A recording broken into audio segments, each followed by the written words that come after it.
माघ मास के शुक्ल पक्ष में आने वाली एकादशी का नाम जया एकादशी है। एकादशी की तिथि भगवान विष्णु जी और भगवान विष्णु के अन्य अवतारों को समर्पित होती है। इस दिन खास तौर पर भगवान विष्णु के साथ माता लक्ष्मी जी और भगवान कृष्ण की पूजा का विधान होता है। जीवन में सफलता प्राप्त करने के लिए इस व्रत को अवश्य रखना चाहिए। शास्त्रों में ब्रह्म हत्या को सबसे बड़ा पाप माना गया है और जया एकादशी का व्रत रखने से पाप से भी मुक्ति मिल जाती है। इस व्रत को रखने से प्राणी की आत्मा को अंत में स्वर्ग लोक में स्थान मिलता है। आज के दिन भगवान विष्णु की श्रद्धा और भक्ति पूजा आराधना करने से, उपवास रखने से व्यक्ति को किसी भी जन्म में भूत प्रेत पिशाच की योनि में नहीं जाना पड़ता और इस दिन व्रत रखने से चंद्र दोष से भी मुक्ति मिल जाती है। जया एकादशी व्रत रखने वाले सभी भक्तों को जया एकादशी की परम पवित्र कथा को सुनना चाहिए और भगवान श्री हरि का आशीर्वाद प्राप्त करना चाहिए। अब आप सुनिए जया एकादशी व्रत की कथा। एक बार धर्मराज युधिष्ठिर ने भगवान श्री कृष्ण से कहा, हे भगवान, आपने माघ मास के कृष्ण पक्ष की षटतिला एकादशी का अत्यंत सुंदर वर्णन किया है। आप स्वतेज, अंडज, उद्भिज और जरायुज चारों प्रकार के जीवों के उत्पन्न, पालन तथा नाश करने वाले हैं। अब आप कृपया करके माघ शुक्ल एकादशी का वर्णन कीजिए। इसका क्या नाम है, इसके व्रत की क्या विधि है और इसमें कौन से देवता का पूजन किया जाता है। तब भगवान श्री कृष्ण कहने लगे, हे राजन, इस एकादशी का नाम जया एकादशी है। इसका व्रत करने से मनुष्य ब्रह्म हत्या आदि पापों से छूटकर मोक्ष को प्राप्त होता है तथा इसके प्रभाव से भूत पिशाच आदि योनियों से मुक्त हो जाता है। इस व्रत को विधि पूर्वक करना चाहिए। अब मैं तुमसे पद्म पुराण में वर्णित इसकी महिमा की एक कथा सुनाता हूँ। देवराज इंद्र स्वर्ग में राज करते थे और अन्य सब देवगण सुखपूर्वक स्वर्ग में रहते थे। एक समय इंद्र अपनी इच्छा के अनुसार नंदन वन में अप्सराओं के साथ विहार कर रहे थे और गंधर्व गान कर रहे थे।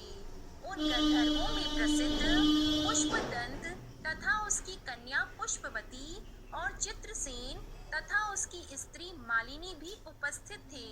साथ ही मालिनी का पुत्र पुष्पवान और उसका पुत्र माल्यवान भी उपस्थित थे। पुष्पवती गंधर्व कन्या माल्यवान को देखकर उस पर मोहित हो गई और माल्यवान पर काम बाण चलाने लगी। उसने अपने रूप लावण्य और हाव भाव से माल्यवान को वश में कर लिया।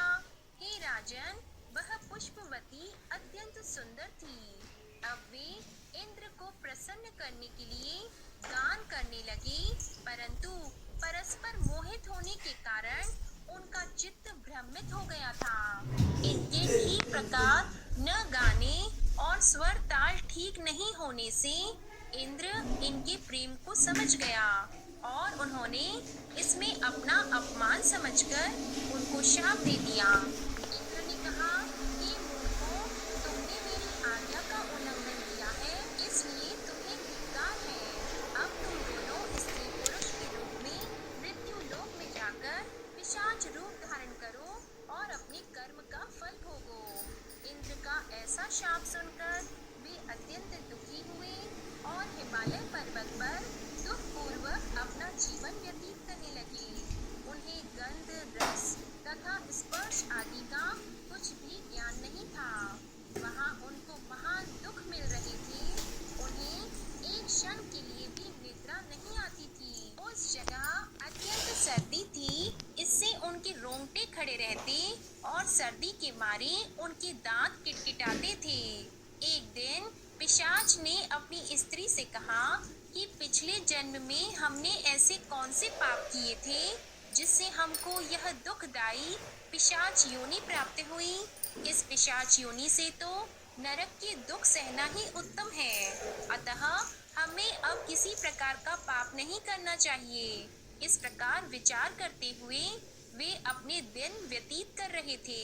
दैव योग से तभी माघ मास में शुक्ल पक्ष की जया नामक एकादशी आई।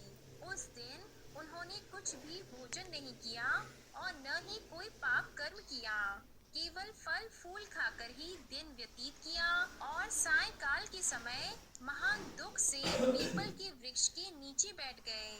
उस समय सूर्य भगवान अस्त हो रहे थे। उस रात को अत्यंत ठंड थी, इस कारण वे दोनों सर्दी के मारे अति दुखी होकर मृतक के समान पड़े थे। उस रात्रि को उनको निद्रा भी नहीं आई। हे राजन, जया एकादशी के उपवास और रात्रि के जागरण से दूसरे दिन सुबह होते ही उनकी पिशाच योनि छूट गई। अत्यंत सुंदर गंधर्व और अप्सरा की देह धारण करके सुंदर वस्त्र आभूषणों से अलंकृत होकर उन्होंने स्वर्ग लोक को प्रस्थान किया। उस समय आकाश में देवता उनकी स्तुति करते हुए पुष्प वर्षा करने लगे। स्वर्ग लोक में जाकर इन दोनों ने देवराज इंद्र को प्रणाम किया। इंद्र इनको पहले रूप में देखकर अत्यंत आश्चर्यचकित हुआ और पूछने लगा कि तुमने अपनी पिशाच योनि से किस तरह छुटकारा पाया, सो सब बताओ। माल्यवान बोले, हे देवेंद्र, भगवान विष्णु की कृपा और जया एकादशी के व्रत के प्रभाव से ही हमारी पिशाच देह छूटी है। तब इंद्र बोले, हे माल्यवान, भगवान की कृपा और एकादशी का व्रत करने से न केवल तुम्हारी पिशाच योनि छूट गई, वरन हम लोगों के भी वंदनीय हो गए, क्योंकि भगवान विष्णु और भगवान शिव के भक्त हम लोगों के वंदनीय हैं। अतः आप धन्य हैं। अब आप पुष्पवती के साथ जाकर विहार करो। तब भगवान श्री कृष्ण कहने लगे, हे राजा युधिष्ठिर, इस जया एकादशी के व्रत से बुरी योनि छूट जाती है। जिस मनुष्य ने इस एकादशी का व्रत किया है, उसने मानो सब यज्ञ जप दान आदि कर लिए। जो मनुष्य जया एकादशी का व्रत करते हैं, वे अवश्य ही 1000 वर्ष तक स्वर्ग में वास करते हैं। प्रेम से बोलिए भगवान विष्णु जी और माता लक्ष्मी जी की जय। कथा